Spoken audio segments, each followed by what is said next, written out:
Morning everyone. Firstly, apologise for the delay in this meeting. Unfortunately, we had some technical issues which thankfully our backroom team have managed to address. Welcome to the local review body of the 13th of October. My name is Councillor Henry Anderson. I'm convener of the LRB. With me on this virtual meeting is Councillor Willie Wilson and Councillor Ian James, and we will be the ones that will be deciding on the various issues that's coming before us today. With us is Mr. Harrison, Planning Advisor to the LRB, who is not part of the Planning Department and has no previous involvement with any of the applications that are before us today. Also with us is Mr. Jeff Fogg, who is our legal advisor, also Mr. Williams from Committee Services. Before we commence the business of the day, can I inform you that today's meeting will be recorded and will be available on the Council's website. House rules, all those attending electronic devices will either be switched off or in silent mode. Can I ask if there's any declarations of interest by members on any item on this agenda? Councillor James. No, nothing for me, convener. Thank you. Councillor Wilson. No declaration of interest, convener. Can we note the minutes of the last meeting? Agreed. Noted. Right. Yeah, thank you. Now, can I move on to the first item on the agenda, which is the erection of a dwelling house in principle sited 400 metres southeast of Drumchari, Kiltneyburn. Mr. Harrison, will you wish to take over and do the presentation? Thank you very much, convener. As you say, this is a planning application in principle for the erection of a dwelling house at land 400 metres northeast of Drumchari, Kiltneyburn. The application site of the proposed house is set in an elevated position above the road between Kiltneyburn and the Fortingall to Glenlyon Road. Access is from the existing track from the public road. The boundaries to the northwest and the southeast are defined by a post and wire deer fence, which has been supplemented by a plastic barrier fence forming the base of the new hedging and for trees. To the northeast, there is a partial dry stone dyke, and a fence with an existing shed lies also to the southwest.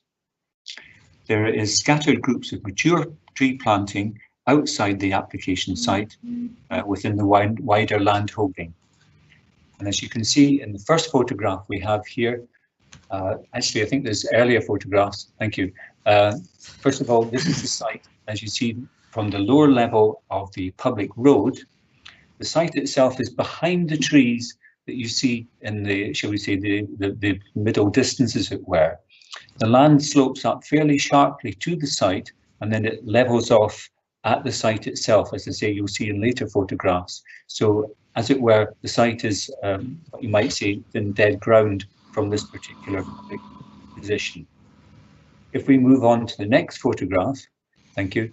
This is a photograph taken on the access road up to the site, just to illustrate some of the mature tree planting, which is, shall we say, scattered within the holding, and also some additional supplementary planting that's taken place both here and one or two other places you'll see later. So if we move on to the next photograph. Thank you. This is us now looking up the upper part of the slope, just to show you some of the supplementary planting, and then there'll be one or two other photographs swinging round. First of all, to the right of that photograph, we now look up the access road, which you can see here, and also just the corner of one of the main sort of agricultural building.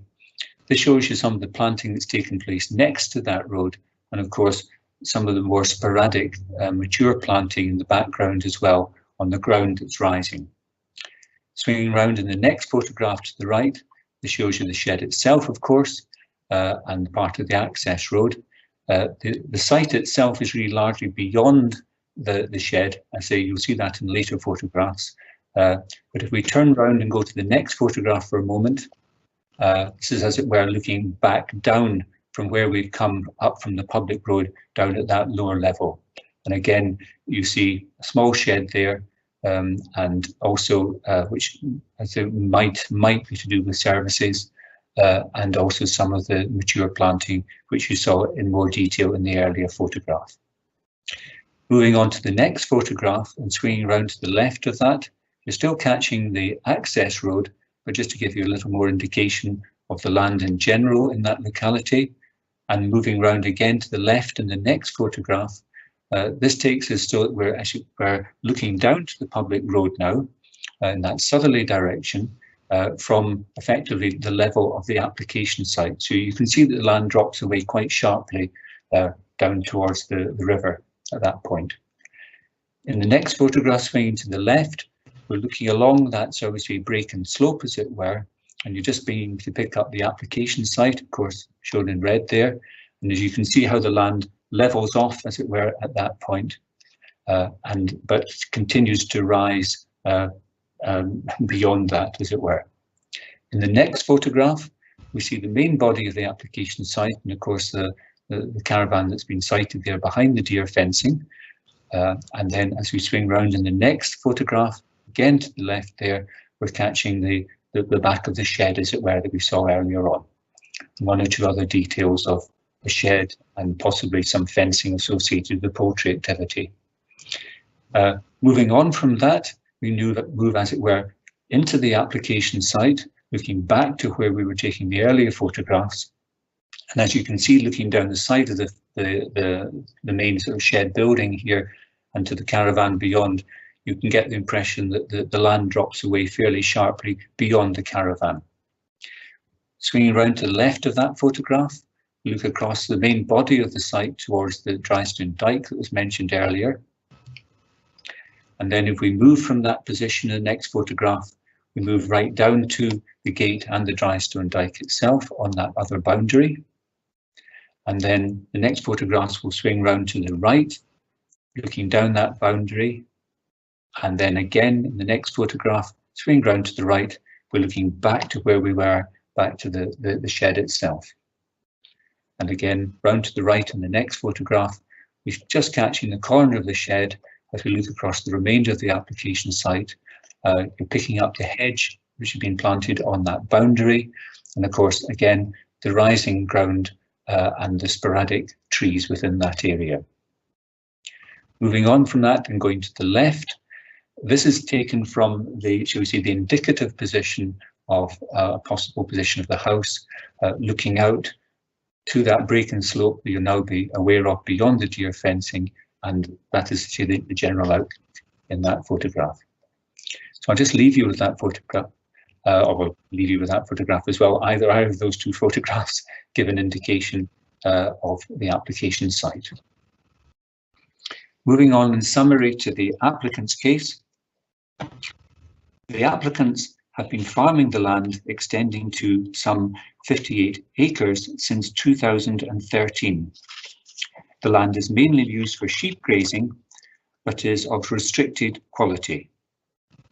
There is no adjacent land available that would allow for the expansion of the holding, which would generate the labour requirement of 1,800 man-hours per annum, the threshold set out in the Council's guidance regarding its economic activity criteria.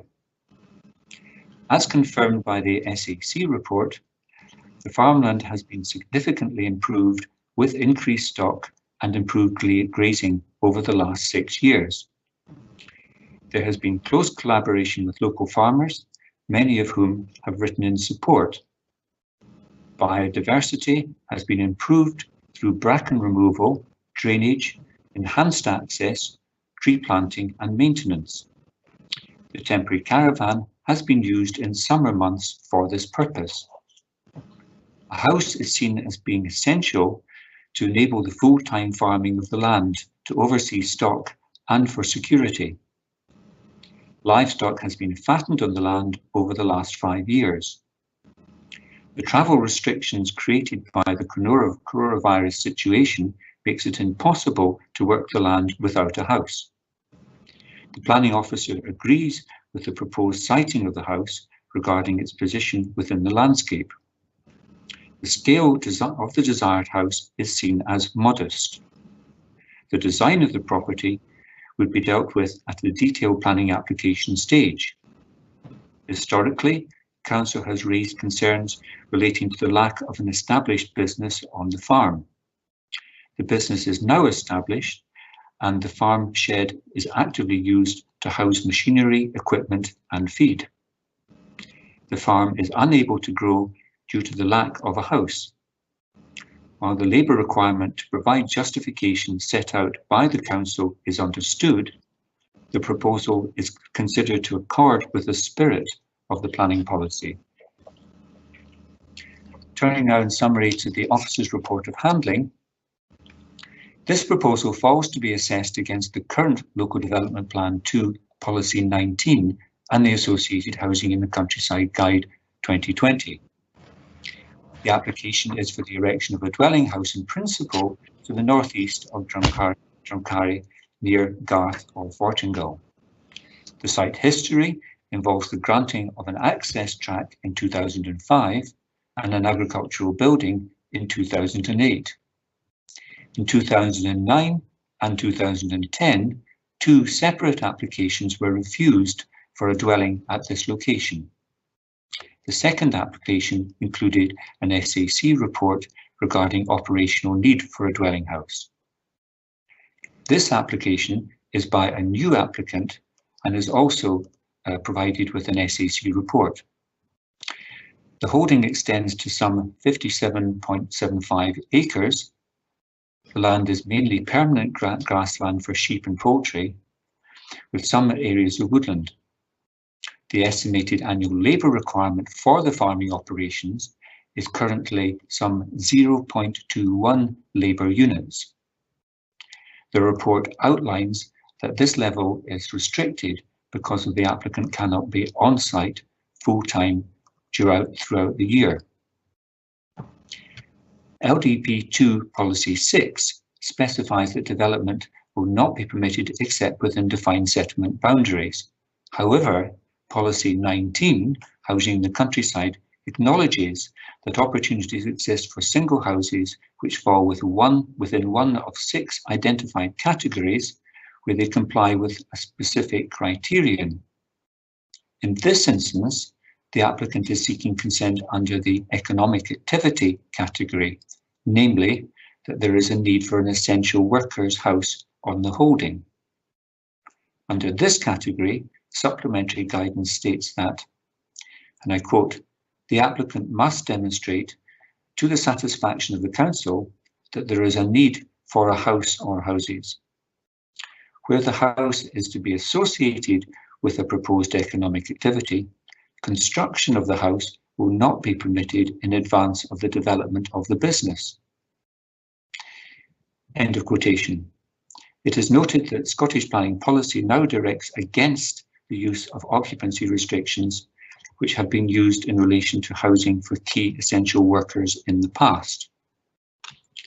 Turning to the issue of economic need, a labour report from the SAC has been provided by the applicant regarding the operational requirements of the holding. The current labour requirement is assessed as 0.21 labour units. This is based on the period between April to September, when the applicant is on site staying in the caravan. The applicant lives in Edinburgh. The report indicates that being on the site would enable the year-round oversight expansion of the farming operations by increasing sheep and poultry numbers and by the purchase of 2 ponies. That expansion envisaged would equate to a 0.57 labour unit requirement. In assessing this report and additional supporting information, the planning officer concludes that the proposal does not comply with economic activity category of the policy and the supplementary guidance regarding the justification for a house for an essential worker. This is mainly because, firstly, the additional livestock are not on site, and the policy states that where a house is to be associated with the proposed economic activity, then construction of the house will not be permitted in advance. And secondly, even if the livestock was present, the proposed increase in livestock would still not justify a dwelling at this location, and the labour requirement is assessed as only being in the order of half of that needed to provide such a justification. The proposal does not comply, therefore, with any other of the categories regarding the housing in the open countryside, in that it does not form part of a building group, is not an infill site, does not concern the renovation or replacement of houses, or conversion or replacement of non-domestic buildings. The site is not considered to qualify as a brownfield site. Turning to the issue of landscape, while this is an in-principle proposal, the application was accompanied by supporting information regarding the siting of a prospective house in the landscape. The agent considers that the site complies with the siting criteria under Category 3 of new houses in the open countryside. The officer notes that the Housing and Countryside Supplementary Guidance states that the subdivision of a field or other land artificially, for example by post and wire fencing or newly planted hedging or tree bed in order to create a site is not acceptable in providing such a plot. The site is seen as having two artificially created boundaries. More importantly, the justification provided is not assessed as demonstrating a requirement for a dwelling house related to an existing economic activity.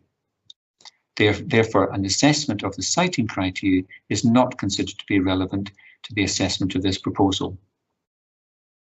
Turning to design and layout, as this is an in-principle application for development and has not been justified, it is not considered necessary to consider the indicative site layout. In conclusion, the proposal is not considered to comply with Local Development Policy 19, Housing in the Countryside, and the associated Housing in the Countryside Guidance 2020. Turning to the question of representations, a number of letters have been submitted in support of the application. However, these were not received through the public consultation period, but were submitted by the agent with the notice of review. In this case, there has been a request for a site visit. There is no request for a hearing.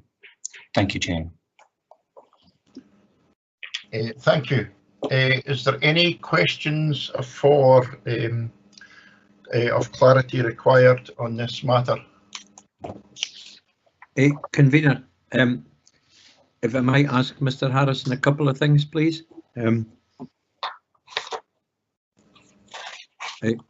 Mr. Harrison, thanks for the presentation. I'm on page 51 of the papers.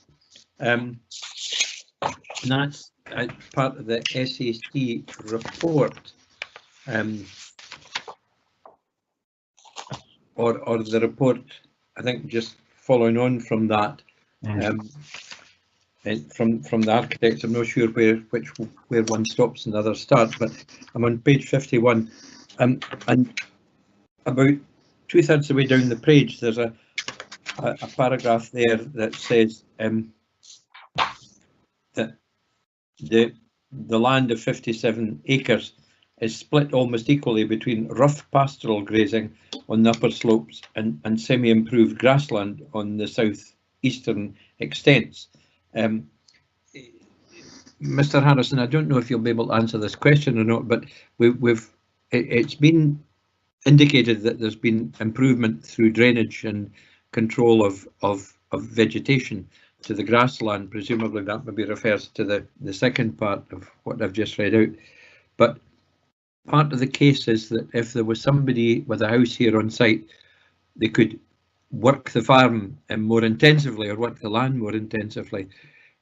Do we know in any detailed way if the rough grassland would be capable of improvement? Now, you're a planner and not an agriculturalist, Mr. Harrison. But I mean, I'm trying to drill down to the arguments in support of this. Yes. Well, your observation is correct. I'm not an agriculturalist. So to actually come to a view beyond the SAC report is probably almost down to speculation on my behalf, and I'd be reluctant to do that. When I visited the site, there was no livestock on the site, so it was difficult to see how, shall we say, the farm was managed as such, and to see whether or not there was, shall we say, evidence of ongoing improvement to pasture land.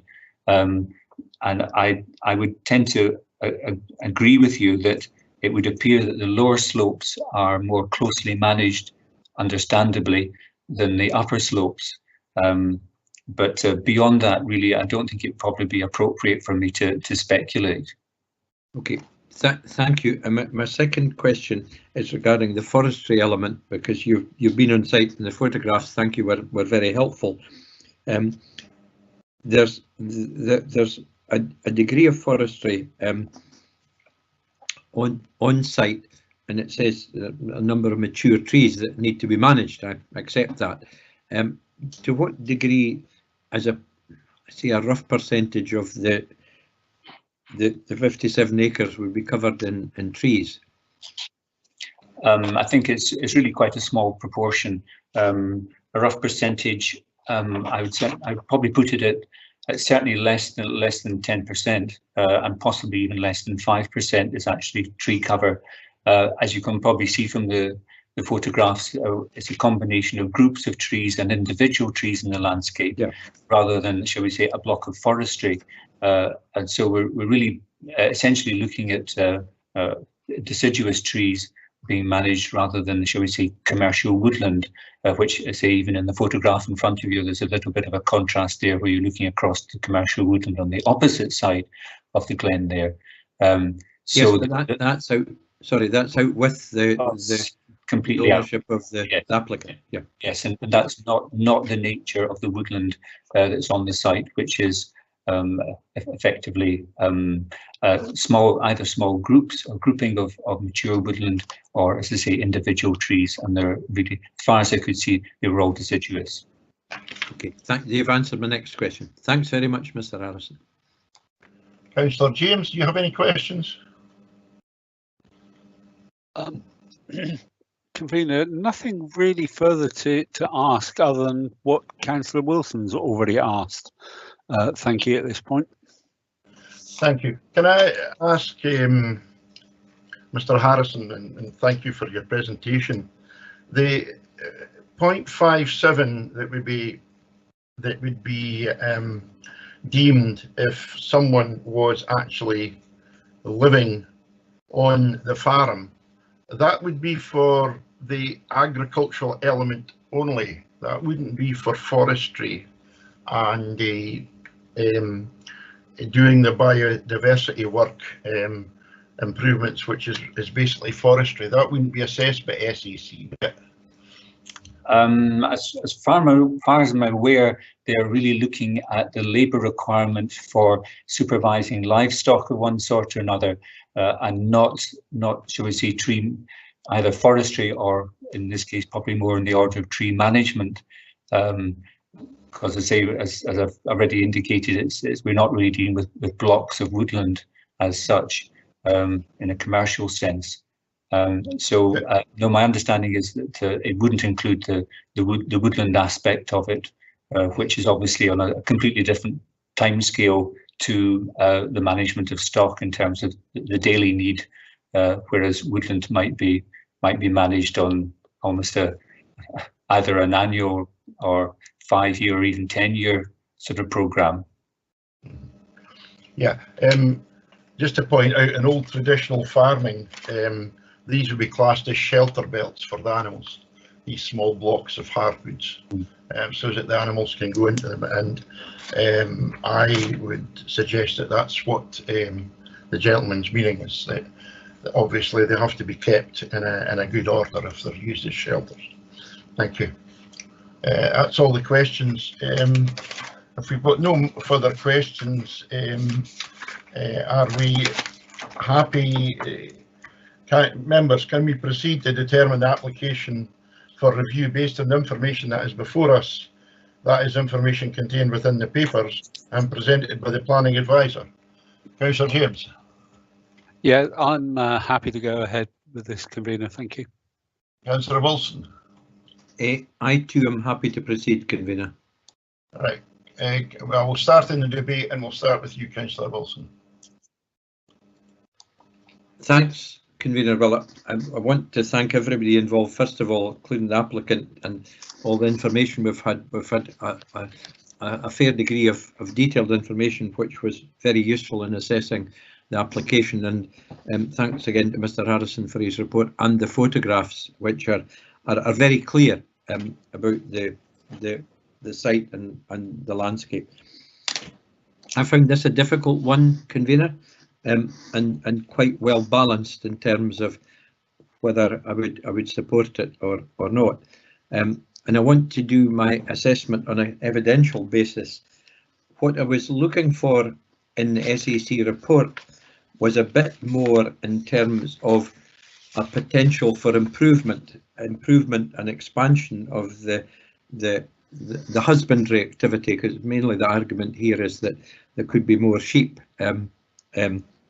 kept, more poultry kept, maybe increase the bee population as well, given a 24/7, 365 presence in a house. But I find one of the weaknesses of the argument is that if only 50% of the is semi-improved grassland, I don't see anything in the SAC report that would lead us to think that the rough pastoral grazing could be improved. I would have expected to see if that part of the argument has been that some of the grazing has been improved, planned for further improvement, given the case that's been made. And also think the percentage of forestry, although the employment of 2 horses is going to be a cost to the if it went ahead to the farm, the amount of extraction and work on that would be limited, given that the percentage forestry is somewhere between 5 and 10%, to take Mr. Harrison's estimates, and I realise they are estimates. But again, there's not been a case made. You mentioned this, convener, in your question.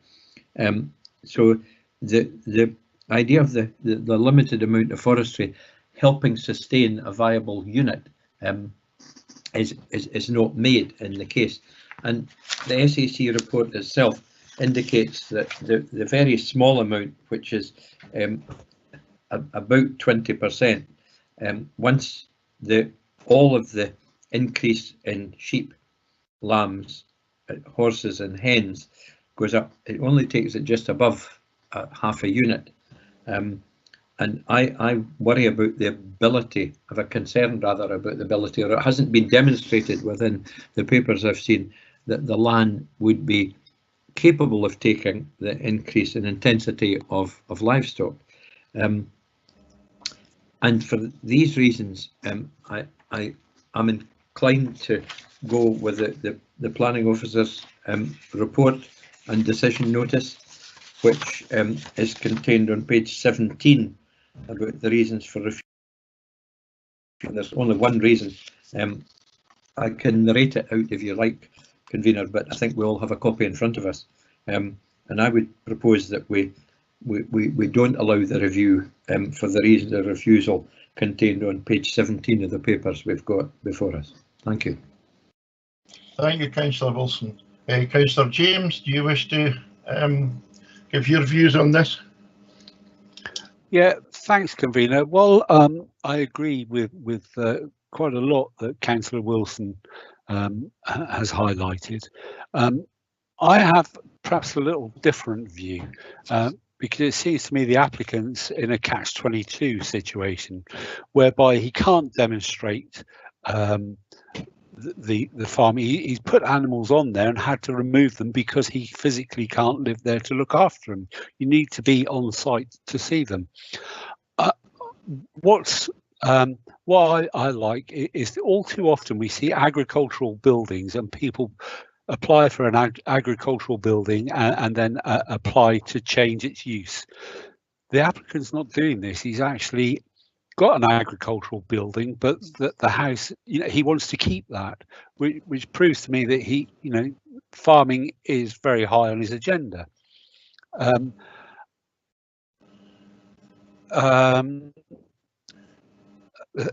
So it's all about the business, if I'm honest. I'm just looking at my notes, sorry.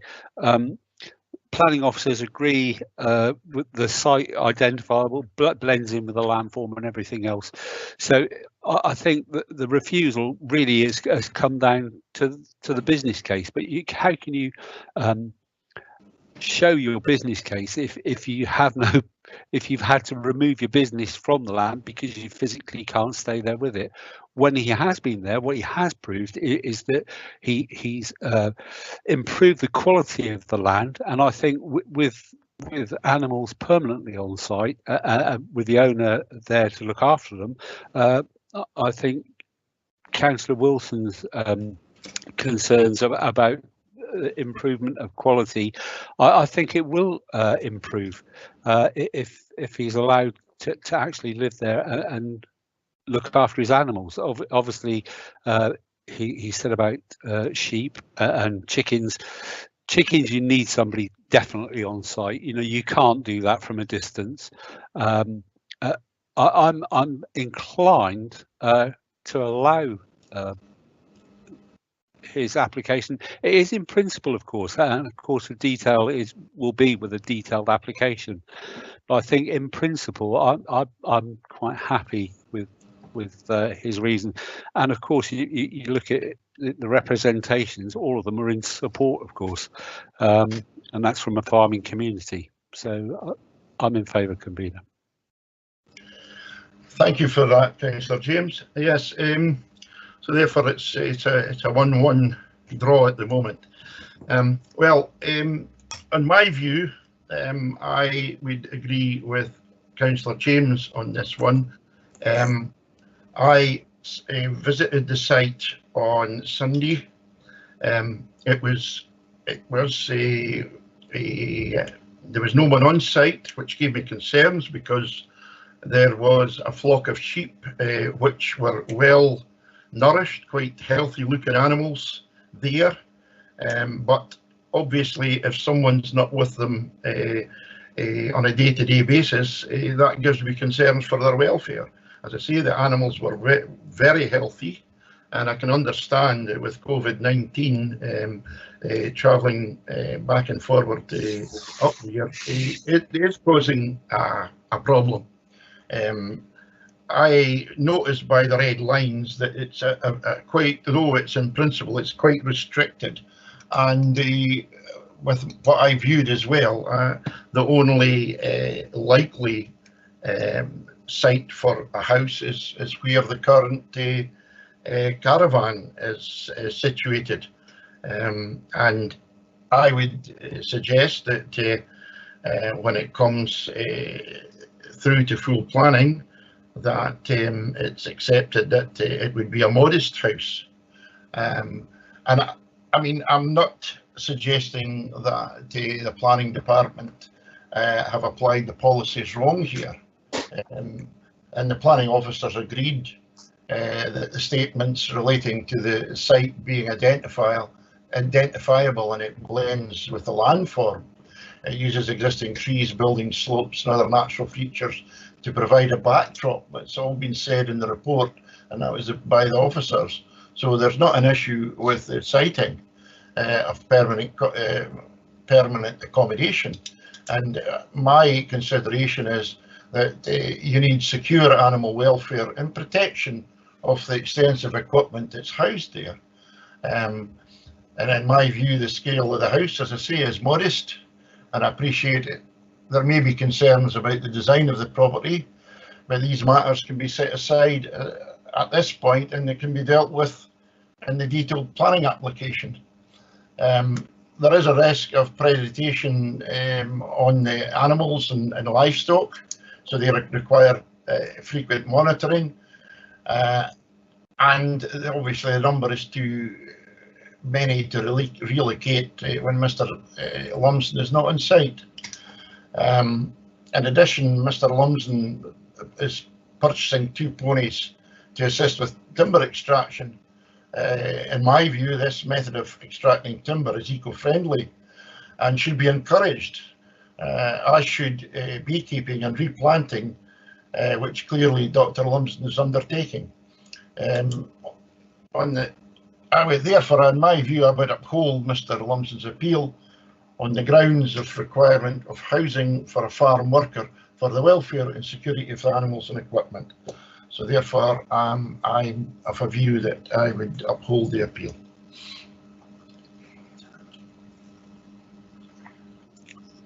So I would suggest that this appeal 2-1 has been successful. Mr. Fogg, do you wish any clarity on anything? Yes, Convener. I'm not quite clear as to your position nor that of Councillor James. I heard you say that you don't think the planning officer applied the policy wrongly, and I'm assuming therefore you've accepted that they have not demonstrated the need in terms of the SAC report for the proposed expansion, which takes it up to slightly over 0.5 of a full-time worker. But nonetheless, you're proposing to approve it. And therefore, I take it you're approving as contrary to policy. And I'm not quite clear what reasons you're identifying for setting aside the policy to approve in any event. Yes, the SAC report is only on the agricultural element of this proposal, and even at that, it doesn't take into consideration the amount of administration that would be required. But we've also got a forestry element, and we've got a biodiversity improvement element that isn't taken into consideration on the SAC report.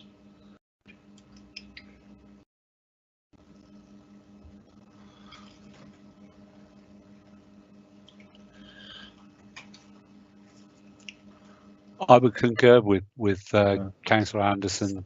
We have to remember we're not considering a normal mixed arable livestock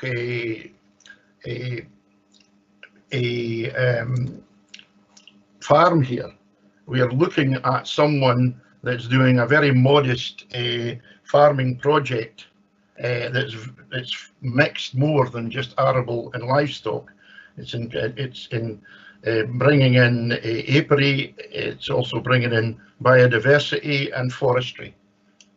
And that is the material considerations that I'm basing my decision on. If that is competent, Mr. Fogg? I have nothing. Yes, I have nothing else to clarify, Convener. Yeah. Is there any conditions or etc. that the officers wished of that on this, or is it Mr. Harrison, or is it to go forward as is?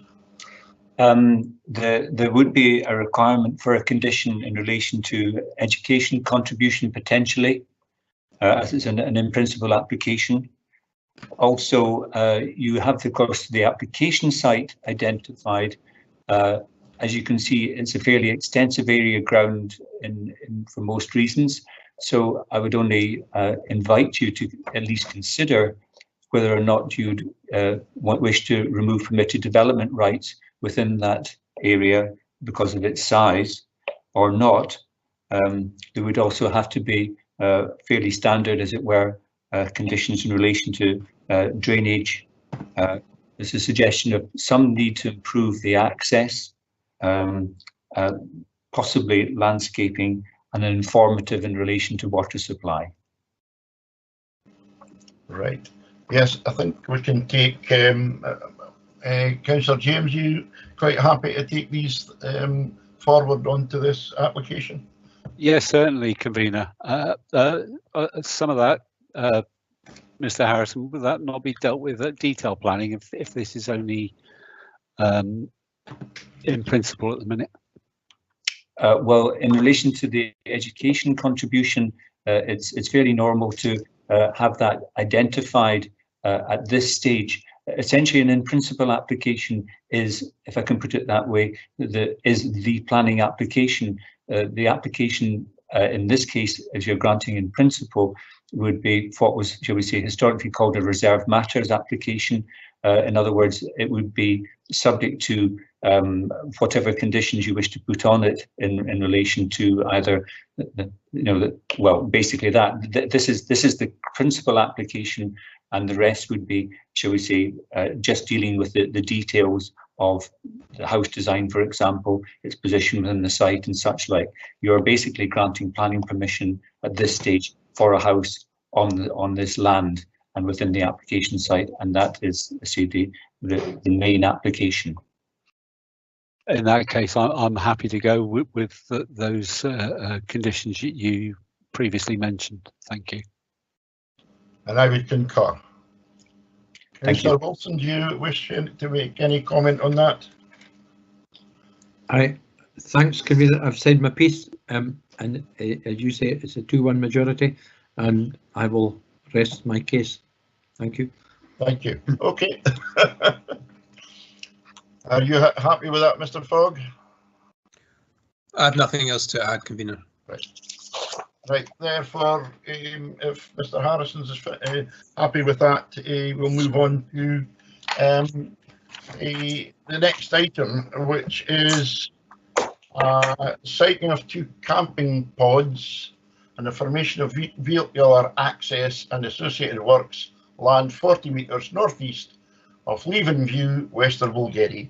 Mr. Harrison. Thank you, Convener. As you say, the application is a detailed application, as you described, for 2 camping pods, the formation of vehicular access associated works at land 40 metres northeast of Leven View, Westerville. The site is located immediately to the north of the settlement of Westerville. The public road lies to the southeast, and a stone wall lies to the northeast. A house lies adjacent to the proposed access. The other boundaries are undefined and opened to the adjoining agricultural land. The timber-clad pods would be modest in scale and provide a shared living, bed space and ensuite bathroom. Access would be via an existing field entry. You might like to have page 131 available, provides you with a location plan and a site plan, and also plans of the pods. The photographs I'll take you through now are in the general sequence of the proposed access, views of the site, and the panoramic views from the site to the surrounding countryside. So I'll just take you to the first photograph now, which is, I say, as it were, just leaving Westerville, looking in a northerly direction, and you can see the property Leven View identified there on the left-hand side of the photograph, and the point of access from the public road, which I say we'll see in more detail coming up. But that is the general position of the site relative to the, shall we say, the point where you exit the settlement. So we go to the next photograph. This is us now looking at the existing farm entry, farm access that is. You can note in particular the boundary wall that I mentioned a little earlier in relation to Leven View on the left-hand side of that access there. And if we move to the next photograph, we step into the access and look back down to where the first photograph was taken, looking down into Westerville. And that's a position, say, from within the access. And in the next photograph, we look in the opposite direction, as it were, up the road, and it is a slope going up from that position within the access. Moving on from that position, we now move into the application site. In this photograph, you'll see obviously the views down to Loch Leven and beyond, looking in a westerly direction, but you're also just picking up the back wall of Leven View, and you'll pick up that in later photographs. The next sequence will, as it were, sweep round towards the right of that. So this is us now looking across the agricultural field. You can see the edge of the application site shown indicatively, looking in a northerly direction towards the Ochil Hills. If we swing round to the right of the photograph again, looking up the slope slightly to the remainder of the application site, looking in a more easterly direction, basically the pods would be more or less in the foreground as we see it here, and you can probably just about make out the dry stone dike on that boundary in this photograph, which you'll see a little bit later. So if we move from that position in the next photograph, we move to where that dry stone dike is, adjacent to the application site itself. And this is us looking, as it were, beyond the application site, looking towards the Lomond Hills. As you can see, shall we say, the agricultural land there in the landscape, as well as the mature tree planting. So if we move to the right of that photograph, we look down that boundary, looking more in a southerly direction. This is effectively looking across the, shall we say, the uppermost part of the site where the pods would be accommodated. We have, of course, the roadside trees in this photograph, and also we're just catching the access where you come in at leave-in view in the extreme right-hand side of the photograph there, just catching the gable of that property. If we move to the next photograph, swinging round to the right, we see leave-in view more clearly on the lower part of the application site, just beyond the agricultural field. And if we move to the next photograph again, swinging round to the right, we get more long distance views towards Loch Leven. As you can see, it was quite a bright day, so it's quite difficult to actually get the photographs without too much reflection, so my apologies for that.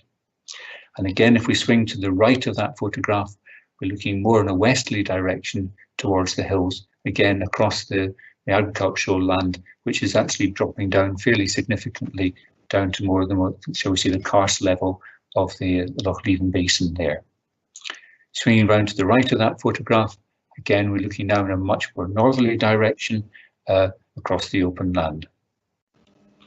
We move from that position in the next photograph to where an outlook from pod number 2 is approximately looking towards Loch Leven.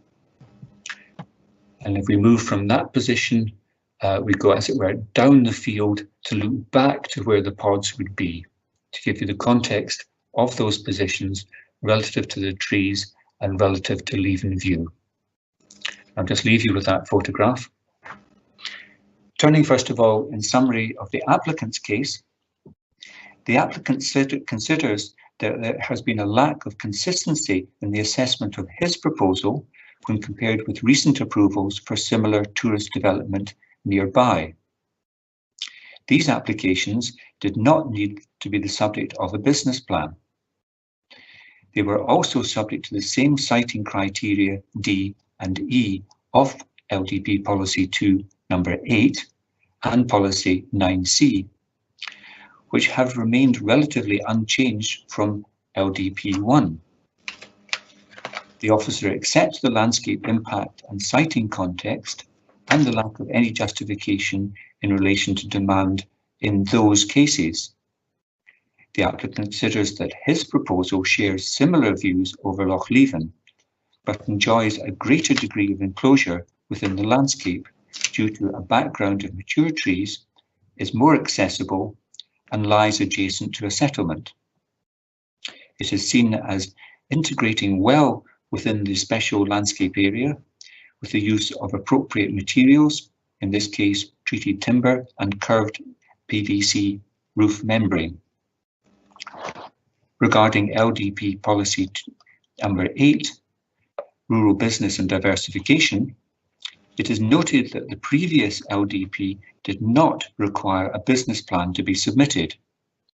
His application was only lodged 12 days after the new plan was adopted, and it is thought that there should be a period of grace in such circumstances.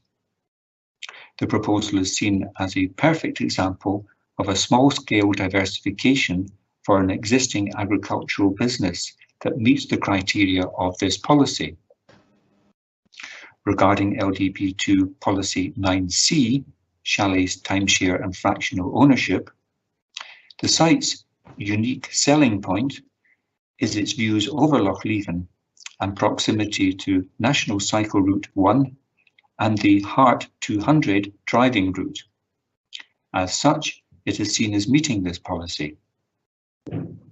regarding LDP2 Policy 46, Lochleven catchment area, the applicant has the information ready to demonstrate that the phosphorus mitigation measures can meet the 125% requirement, even if this was not assessed and has not been assessed by SEPA at this stage. It is seen that this could be addressed through a condition of a planning consent or by the appeal being continued to enable the information to be submitted and assessed. In addition, the high boundary wall to the neighbouring house, that's Leven View, would ensure that there would be no concerns regarding overlooking or overshadowing. In relation to the equivalent former LDP policies ED3 and ED4C, the proposal would utilise a corner of a field which is difficult to access with modern farm machinery. It would provide low-cost accommodation, serving walking, cycling and other tourist-related activities in the area. Turning now in summary to the Officer's Report of Handling, LDP2 Policy 8, Rural Business and Diversification, favours the expansion of existing businesses, preferably within or adjacent to settlements. Out with settlements, proposals may be acceptable where they diversify an existing business or have site-specific resources or opportunities. This is provided that permanent employment, additional tourism or recreational facilities are created. The applicant's statement envisages that the low-cost holiday accommodation would diversify his farming business. The site adjoins but lies out with Wester Balgeddy. Proposals under Policy 8 are required to meet a number of criteria. The proposal is assessed as meeting the criteria with the exception of parts D and E. Turning to Part D, the site is in an elevated exposed position and has limited containment or boundary definition to the northwest and southwest.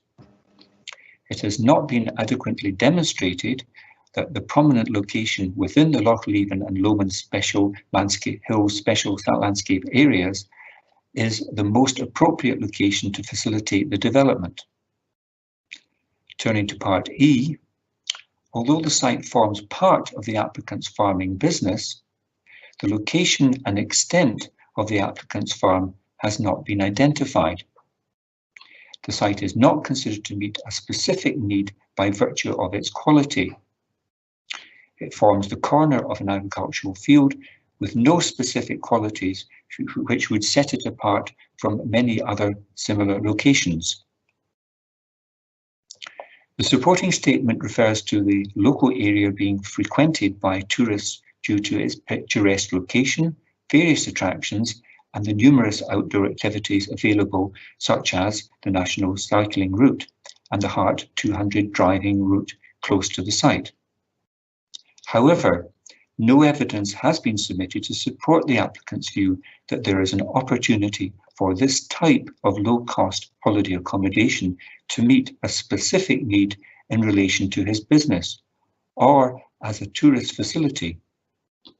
In that sense, the site is not seen as unique in what it can afford, what it can offer, and therefore is not considered to meet this criterion.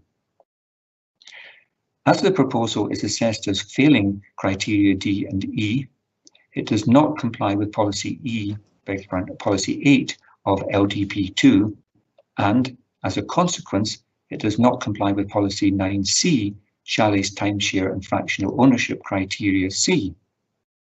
Additionally, the application also does not include a business plan as required by Policy 8.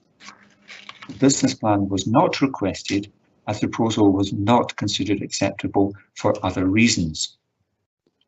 The site is seen as being remote from the applicant's home, and no information has been submitted as to how the facility would be managed. Local Development Plan Policy 46, Lochleven Catchment Area, and the associated supplementary guidance requires that information is submitted with full planning applications for new developments to provide details of proposed 125% phosphorus mitigation. This application was not accompanied by any such details, therefore SEPA object to the proposal. There are no concerns regarding access or design considerations. Turning to representations, 4 representations have been received, and they mainly concern noise and light pollution, the detrimental impact on residential amenity, the proposal being contrary to policy, the proposal being out with the settlement boundary, the loss of prime agricultural land, and the unsafe nature of the access. Portmore Community Council refer to the need for noise to be controlled and draw attention to the possible impact on proposals for a footpath link between Wester Balgeddy and Glen Lomond. In this case, there is a request for a site visit. There is no request for a hearing. Thank you, Convener. Thank you, Mr. Harrison, for that presentation. Councillor, councillors, have you any questions on this planning application? Councillor James. Thank you, Convener. Thanks for the presentation, Mr. Harrison. Really good, really useful. I note that the applicant has said that there is information for the phosphorus mitigation, but I can't seem to find anything other than the objection from SEPA. Can you clarify, is there anything which would give us the mitigation for 125% phosphorus mitigation in the paperwork? Well, we obviously have extensive information about a facility that might be provided in association with the development itself. However, as you rightly point out, the expectation, or I should say requirement, is to meet a 125% provision for phosphorus mitigation, and I certainly haven't come across any specific reference to, for example, facilities elsewhere serving other properties or other locations which might be being improved, shall we say, to make up the additional 25% requirement. So in short, I think I've come to the same conclusion as yourself, that at present that information is not before you today. Thank you. Any other questions, Councillor James? Sorry, not for now, thank you, Convener. I think other information is available in the extensive paperwork. Thank you. Councillor Wilson, have you any questions on this presentation? Thanks, Convener, and thanks again, Mr. Harrison, for your application. An interesting one and an opportunity for us to brush up on some of our European language. I'm on page 121, colleagues, and the second reason for refusal, which indicates that the proposed site does not meet a specific need by virtue of its quality or location in relation to an existing tourism facility. Well, that's a bit self-evident, but it leads me back to the issue of the business plan or the non-business plan that's included. And there's a kind of circular argument then develops between the applicant and planning to say, well, you haven't provided one for us and you haven't asked, and that just goes back round in a circle again. I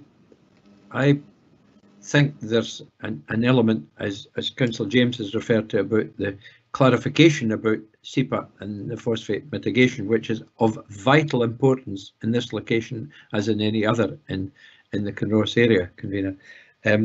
But if we were minded to seek further information or clarification about that, I wonder if there's an opportunity to ask the applicant for a business plan, because a lot of the threads of the planning services objections to this, and at this stage I'm not challenging these, I'm just wondering how many of the points that they've raised could be answered if there was an articulated business plan. And I don't know if Mr. Harrison or Mr. Fogg want to give us any advice on that.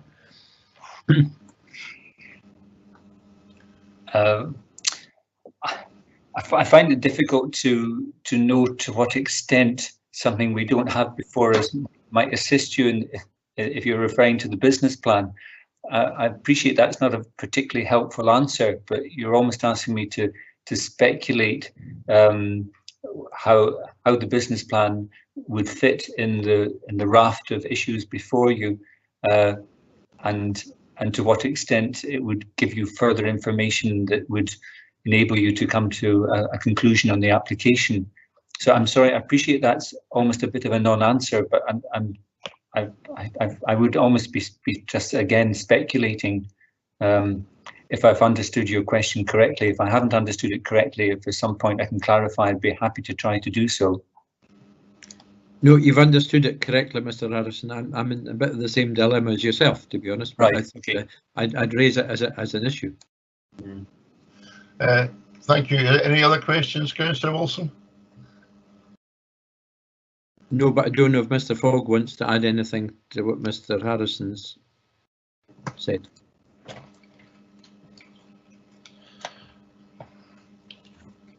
Mr. Fogg?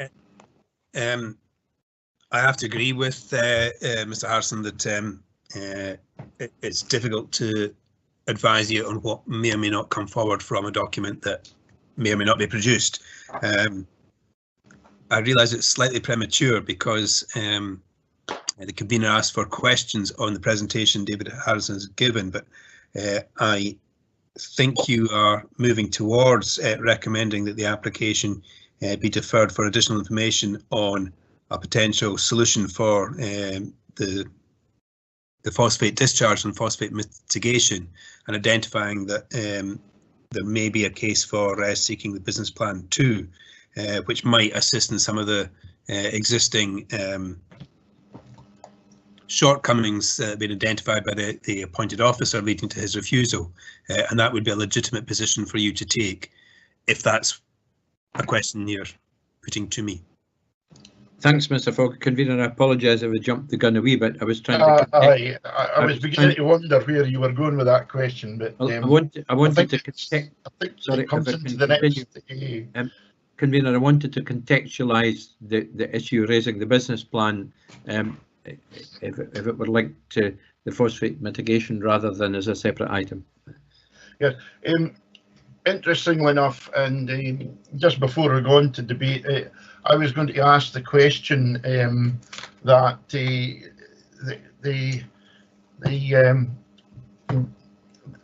plan, the submission by the developer claims that LDP 2 came in 12 days prior to them putting this application in, and they were unaware that in LDP 1 you didn't require a business plan, but in LDP 2 you did.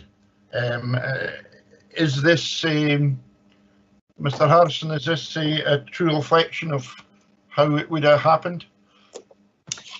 I have to admit I've not actually gone back to measure how many days there may or may not have been. I've no reason to, shall we say, take a different view that the application came in, shortly after the change of the shall we say, the new plan coming into effect.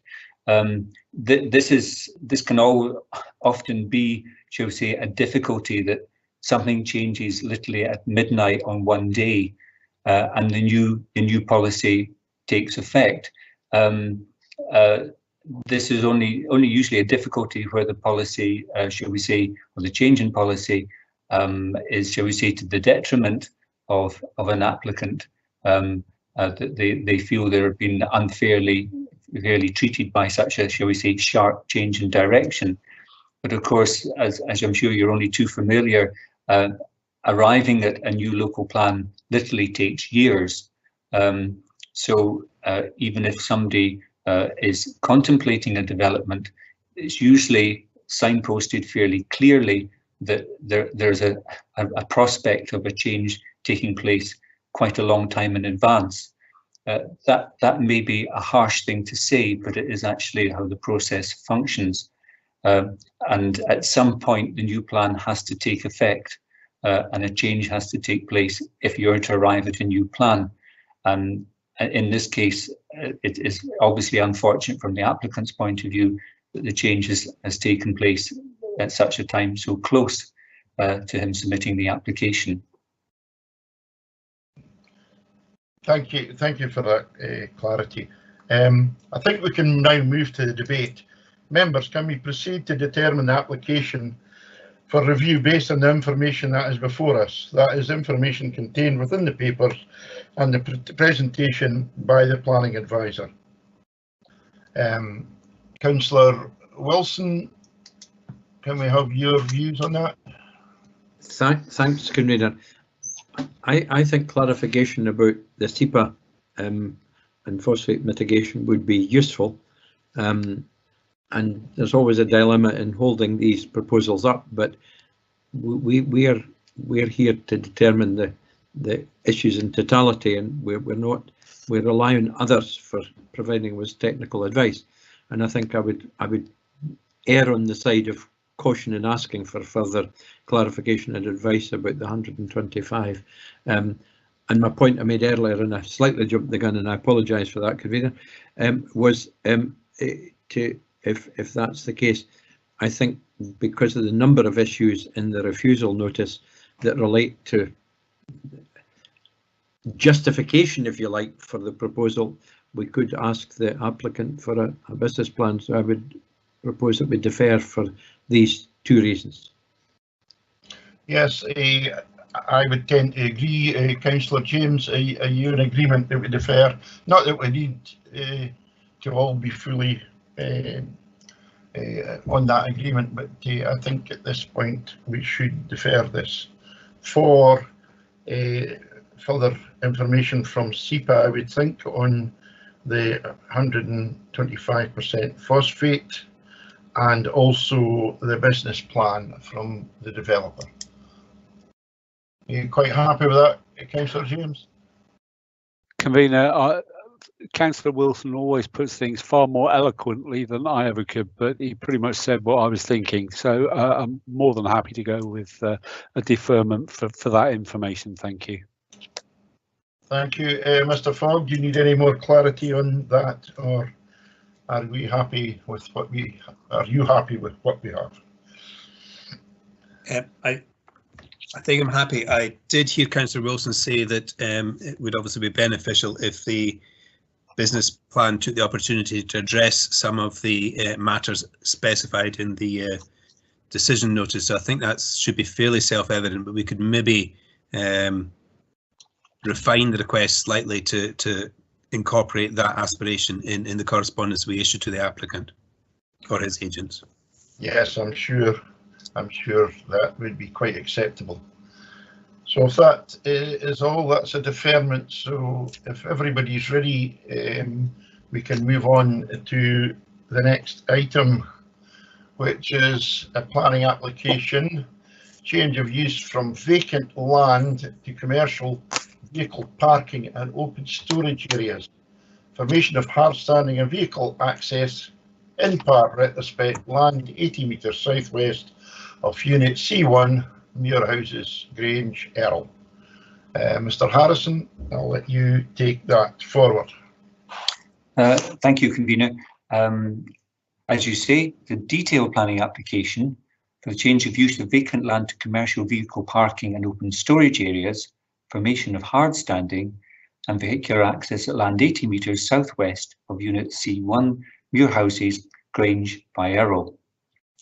The application site extends to some 1.4 hectares. Access will be gained via a new entry onto the public road. This proposal is a resubmission of a previous application which was refused.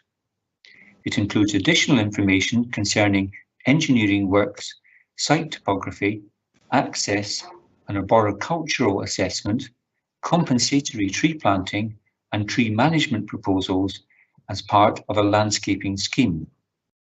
I'll just take you through the photographs now, but you might like to have page 273, which provides you with location plan and site plan. And of course, there are also plans of the landscaping proposals as well. The general sequence of the photographs will be the existing entrance and the public road frontage, the area of possible tree planting, the application site and the adjacent land uses, and then the proposed access. So if I just take you to the first photograph now, this is the existing access. It's not within the application site, but it is within land owned by the applicant, hence the blue line. But as you can see, the application site, as where it comes to a point adjacent to that access. The intention, of course, as you'll appreciate, is to form a new access. Moving on to the next photograph, that shows you the approximate position of that proposed new access point in the frontage onto the public road. And this photograph, of course, gives you a fairly clear indication of the mature stand of poplars that front onto the public road, basically along the whole continuous part of the frontage of the application site. Moving on from that photograph, we move into the application site now. Now, I should maybe just explain the photograph a little bit to you at this point. You can see where the access identified where the first photograph was. This is us standing within the application site, identified in general terms by the red line.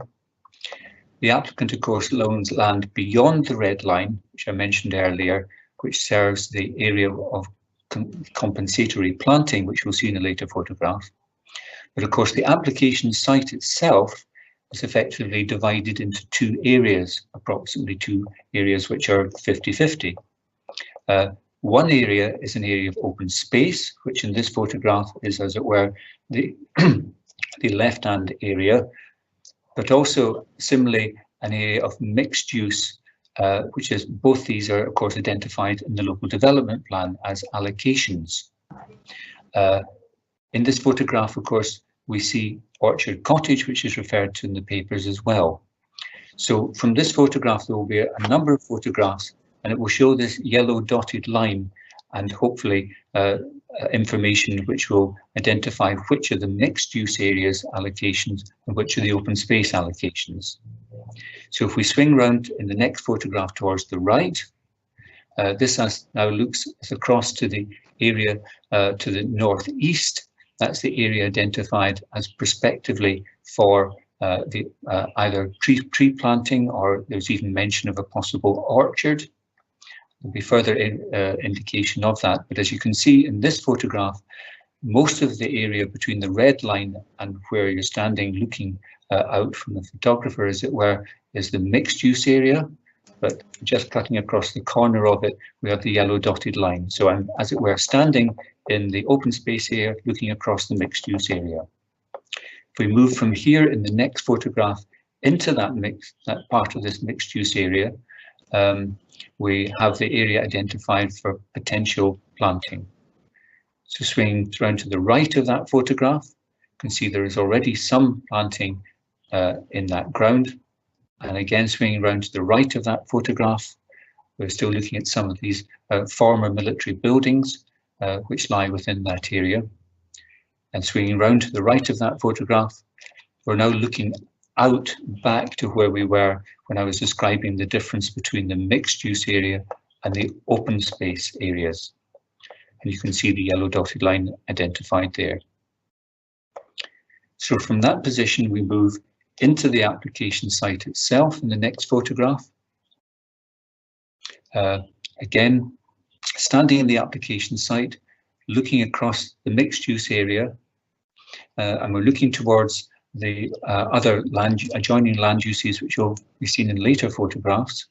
But from that position, we move round, and you see the two main buildings, the white buildings, if I can call them that, on your location plan.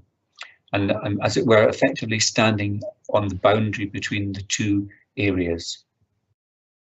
And obviously, you can see in this photograph that the open space area has had the, shall we say, the hard standing area extended into it, by the removal of trees. So from that position, we move around to the right. The next photograph, we're looking down the boundary of the site, the application site that is, and the area of, as it were, former the open space area, and of course the poplar plantation. What I would mention with this photograph is, looking at your plan on page 274, maybe just pause for a moment to explain the photograph a little bit. In this photograph, the trees you see in the foreground are trees which are in the, shall we say, the smaller triangular area of land in the landscaping plan there. That shows a straight line running from the access, that's the existing access, through to the, shall we say, proposed access on the boundary of the application site. As you can see in this photograph, I've actually had to draw a straight line effectively through the corner of the trees there. So I'm really just drawing your attention to there's still a slight difference. It's not a huge difference, but a slight difference between the configuration of the land that's been the subject of the extension to the hard standing and the plan that you have in front of you. So moving on from that photograph, we go up the site, as it were, and in the next photograph, just to pick up a detail, this appears to be a surface water drainage manhole of some sort. I'm taking a, shall we say, I'm assessing it as that. It may turn out to be something different, but that's what it appears to be. And in this, we're still standing, as it were, in the open space area, but we're looking towards what appears to be the soil heap, which from the, I assume from the stripping of material from the new hard standing area, which I say is referred to in the papers as possibly being taken out of the woodland and reused elsewhere. So if we move on from that photograph, we just see a little bit more of a detail of the soil heap itself within the woodland. And then if we swing to the left of that photograph, it's taking us up towards the far corner, as it were. That's the more towards the, shall we say, the southern corner of the application site, looking back to the row of poplars facing onto the road. So as it say, the southern corner looking in a northerly direction. And as we swing round to the right of that, we're looking back down the body of the application site, looking across the former open space area. And I've just taken the opportunity to indicate the position of the access as it would come through the trees in this photograph as well. If we swing round to the right of that photograph, we look at one of the two white buildings, if I can call them that, the former military buildings in the foreground here. This is as it were, on the open space area. And we're looking at the boundary of the application site. And then if we swing to the right of that photograph again, and we look out with the application site, and this is the adjoining land use towards the south.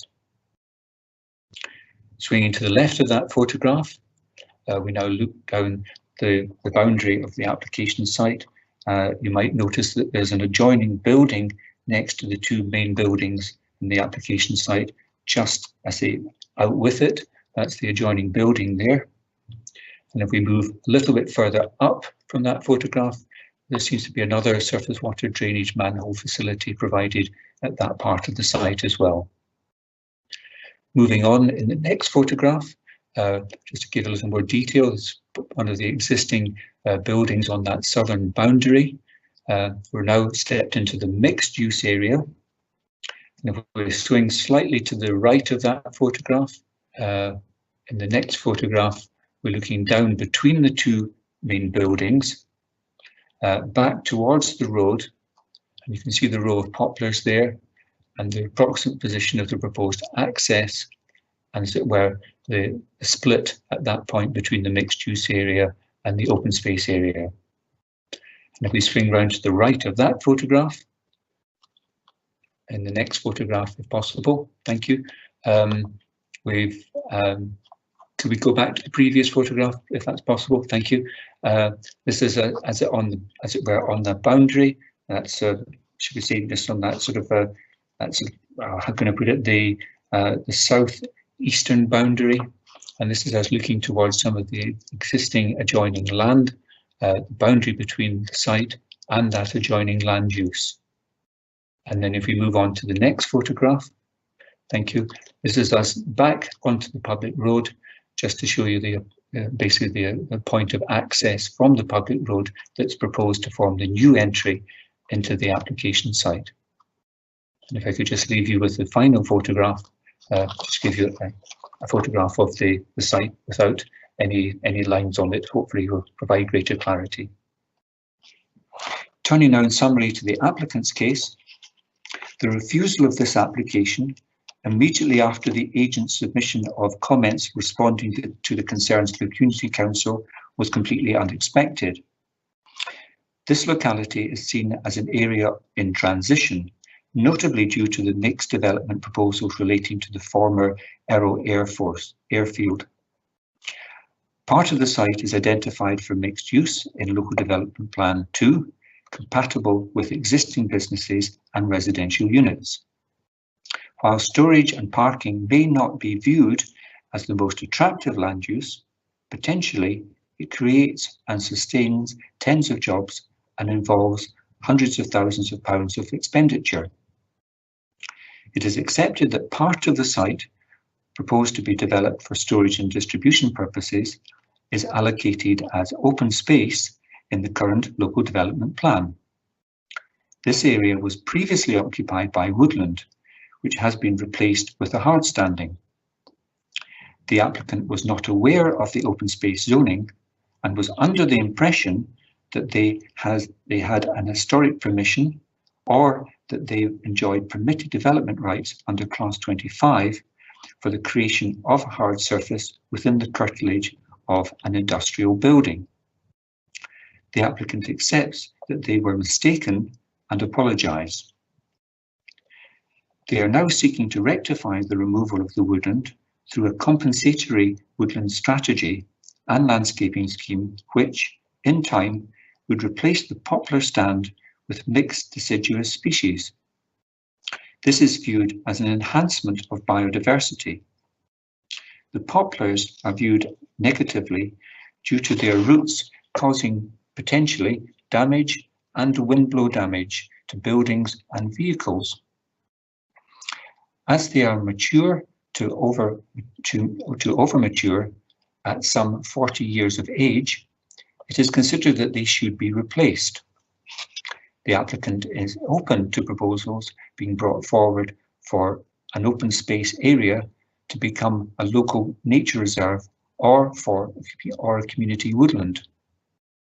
This is seen as a material consideration that would justify the departure from the local development plan open space allocation. All activity has currently ceased on site, and the landscaping scheme and remedial work could start to be implemented if the application was supported. It is envisaged that excavated soil will be used as part of the landscaping works. It is not accepted that the landscaping strategy will not provide a satisfactory scheme, notably from Orchard Cottage. The applicant envisages the site being rented to a storage and distribution company.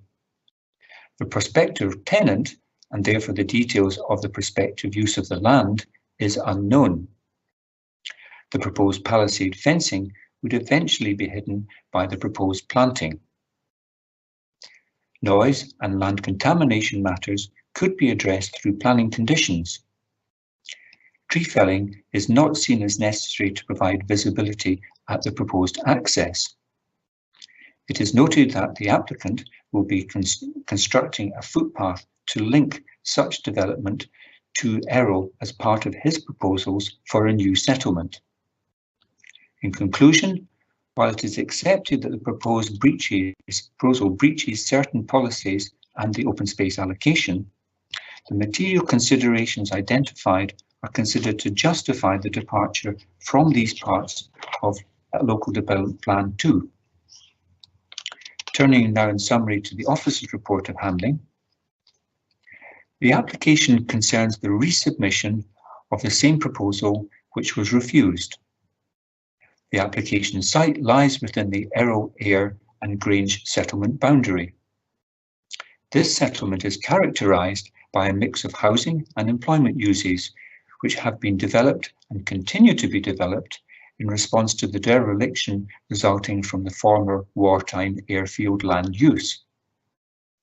Approximately half of the site is zoned as open space, and the other half has a mixed-use zoning. Some 6,600 square metres of the woodland that formed part of the open space zoning has been felled and laid out as a vehicle hard standing, a development that is contrary to criteria B of Local Development Plan Policy 14A landscape. In addition, the loss and reduction of the structural landscape buffer is seen as increasing the visibility of the enlarged mixed-use development area as seen from the public road, which runs along the northern boundary and also from neighbouring housing. The landscaping strategy submitted with the proposal is not viewed as a remedy to compensate for the loss of screening. As such, the proposal is viewed as being detrimental to the wider open agricultural landscape character identified in the Firth Lowlands of the Tay Landscape Character Assessment. Consequently, the proposal is seen as eroding the distinctiveness, visual integrity and scenic quality of the landscape in a manner that is contrary to Local Development Plan Policy 39. More specifically, the poplar-dominated woodland, which is seen as well suited to the heavy clay growing conditions of the site, is viewed as having considerable longevity beyond the current age of around 40 years. The replacement planting proposed is not expected to provide the same level of screening and amenity value compared to the poplar woodland. The proposal is assessed as being contrary to Local Development Plan 2 Policy 40A, which seeks to encourage the protection and management of trees of amenity value. The scale and proposed use of the site raises the prospect of it being a source of disturbance to nearby houses, for example, due to vehicle movements at unsociable hours. It is considered that this aspect could be addressed by a suitably wording planning condition. From information gained from the investigation of adjacent land, there is an inherent prospect of the site being contaminated due to its previous use by the military. Such investigations are generally a requirement prior to the development being undertaken. This proposal is retrospective. The proposed access has raised no objections from transport planning, subject to meeting their standards, including visibility displays, which is seen likely to require the removal of roadside trees. In conclusion, the proposal is seen as failing to meet a number of Local Development Plan policies, and specifically about half of the application site contravenes the open space land use allocation. In this case, turning to representations have been received from 6 parties and Errol Community Council, mainly concerning the unauthorised and retrospective nature of the proposal, the loss of woodland from the open space allocation, the lack of information concerning parking and SUDs, the impact on residential amenity from noise, and the proposal being seen as being contrary to policies 1A, 1B, 7A and 14A of the Local Development Plan. In this case, there is a request for a site visit, and that request is also for the site visit to be accompanied. There is also a request for a hearing, and the applicants indicated that the purpose of the hearing from their perspective is to enable the applicant to examine why the application is in part retrospective, and to explain that, and also to discuss the open space zoning. Thank you, Convener.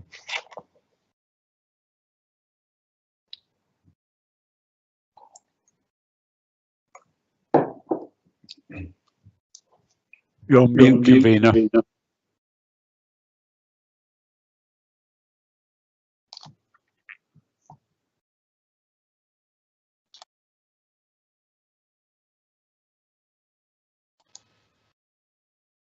Do we still have the convener? Convener's there, he's on mute. Sorry about that. Oh, sorry, I had it on mute. Councillor Wilson, do you have any questions on this matter? Thanks, convener, and thanks again, Mr. Harrison, for the pictures which help clarify some of the issues in my mind.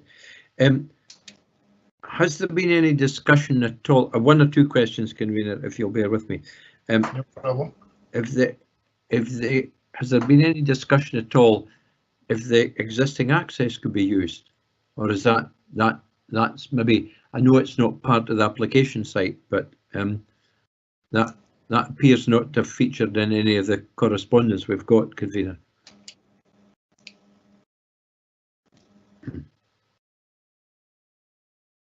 Mr. Harrison, did you hear that? Can you answer that?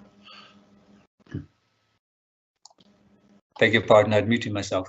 As you rightly say, Councillor Wilson, the existing access is not part of the application site. If I was to try and interpret why it's not part of the application site, is because the proposal obviously is going to involve a great deal of traffic toing and froing. That access is immediately adjacent to residential use, whereas the proposed access would enable the larger area to be accessed in a fairly central position, which would give the applicant, shall we say, opportunities as to how the land might be used and occupied without necessarily obviously causing potential noise disturbance to the nearest housing. So that's my interpretation, if I can put it that way, of why a new access is proposed, especially as this may well involve, shall we say, heavier vehicles than just the odd vehicle entering the existing access. The visibility also at the existing access is not quite so good in the, shall we say, on the Dundee side, which of course it would be across the frontage of the adjoining garden. Okay, thank you for that observation, Mr. Harrison. You referred in the summary, and it's in the papers, about the applicant's justification for making the changes to create an area of basically hard standing for parking and possibly storage. But there's also a mention of renting it out to a third party or another party. And what I didn't read in the report from the applicant's agent was the kind of justification for this fitting into the big picture. Did I miss something in that, Mr. Harrison? I don't think you did. I have to say I wasn't quite sure what the relevance, as it were, of it being made available to a third party might be. What is before you today is a change in land use, whether that is occupied by the applicant or the applicant and other people together, or solely occupied by a third party altogether, in the event of planning permission being granted, would be, in short, completely at the discretion of the applicant and the owner of the land. So in terms of your decision, I wouldn't suggest it is something which necessarily has to be given a great deal of weight. Okay. I asked that question simply because I couldn't find a justification for saying, well, there's an existing business in the plot next door that could expand into here and create jobs, or there would be a commercial and economic benefit. That's the bit I didn't see. Moving on to the woodland, do we know when the woodland was removed? There's no date that in the papers, as far as I've seen. Obviously, you're aware that there was a previous application. My understanding is that, if I'm correct in this, is that it had already been removed by the time it came to the earlier application, which was refused. But I don't have a specific date as to when part or even all of it has been removed. The revegetating of the soil heap you saw in one of the photographs would suggest it maybe some time ago, and even in the photograph you have here, shall we say, the land, which is now a hard standing, it doesn't, shall we say, look as if it been, shall we say, something very recent. It may be, shall we say, sometime prior to the previous application that was refused, I should say. Thank you. You've answered my next question, which was about the topsoil pile with the vegetation on it, but thanks, you've answered that already.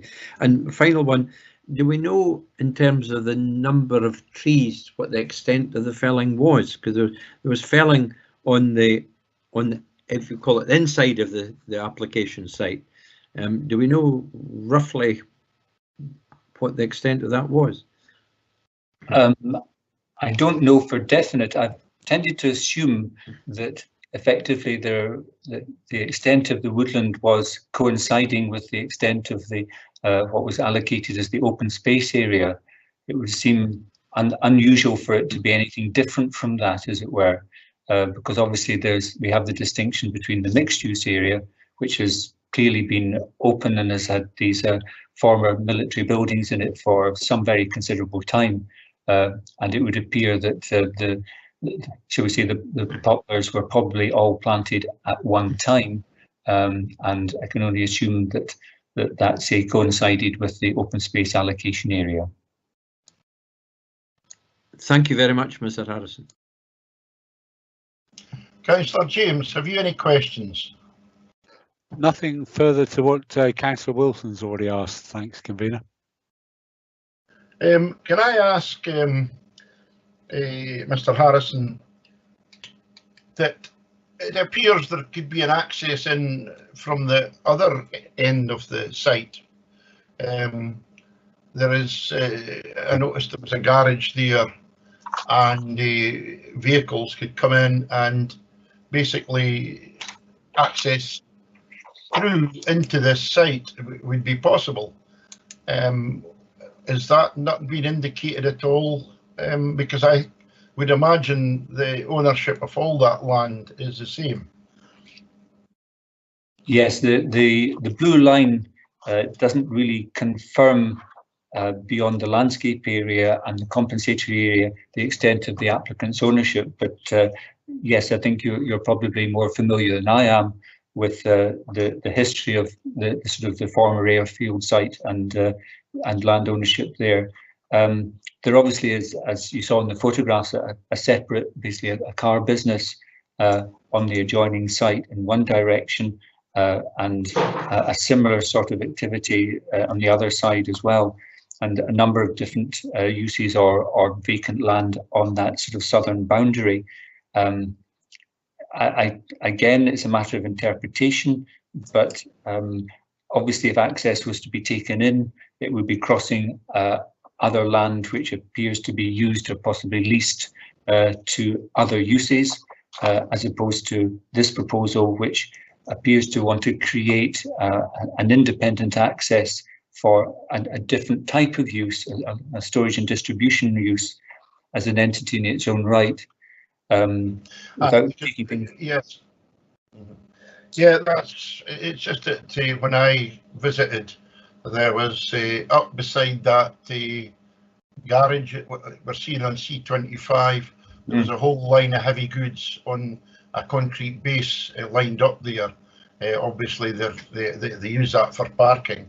I was up on Sunday. There must have been about 10.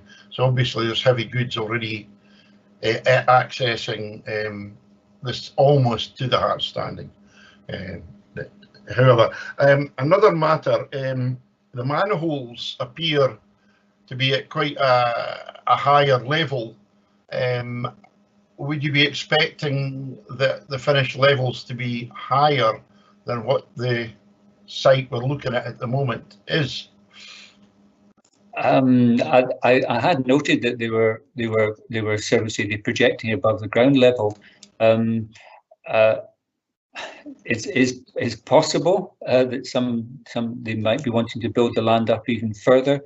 As you can see, even in the photograph here, the site is generally free draining, and the hard standing has involved an uplift of the land. I think by combination, I would estimate, just from the evidence we have of soil being stripped and then that being made up and then made up possibly a little bit more beyond that, at least in parts, because there is, in the earlier photograph, you might have noticed a bit of a difference in levels between the new hard standing and the level of the adjoining woodland in places.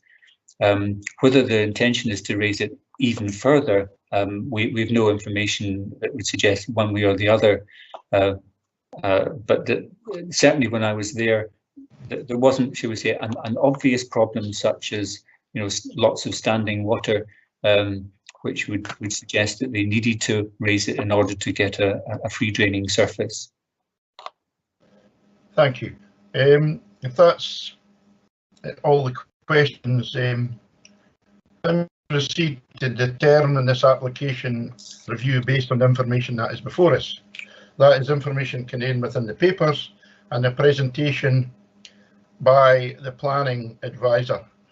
Now, I'm going to lead on this, that though I have visited this site, I feel that the other members would benefit from a site visit as well, because this is very complex. There's various things that need to be viewed, levels, the extent, and to get the feel of what has and hasn't happened.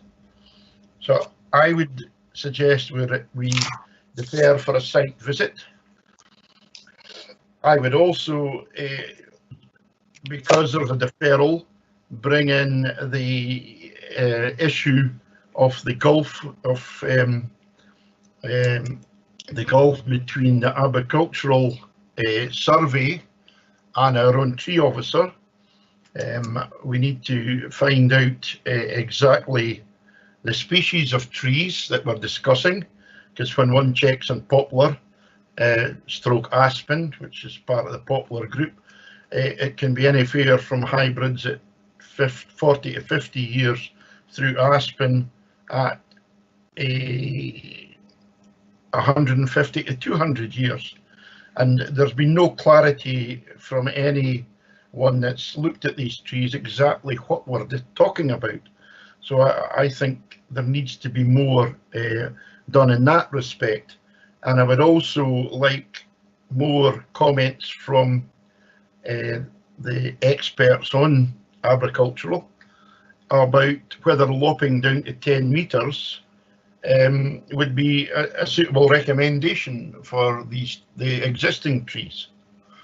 I don't know if Councillor Wilson, do you want to add anything to that? I'll avoid answering the lopping question at the moment, because that's for somebody else to adjudicate on. I support your deferral of us considering this further today, convener.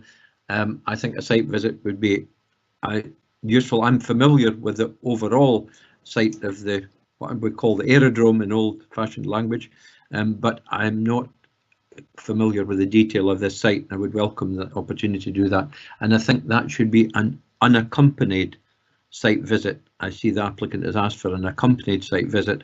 I think it is our custom and practice to have the planning advisor with us, and neither the applicant nor the planning service, and I would add that to your proposal. Thank you for pointing that out. I omitted that. I had a note here someplace, but it's quite chaotic trying to write notes at times. Councillor James, have you anything else to add to the proposal for deferral?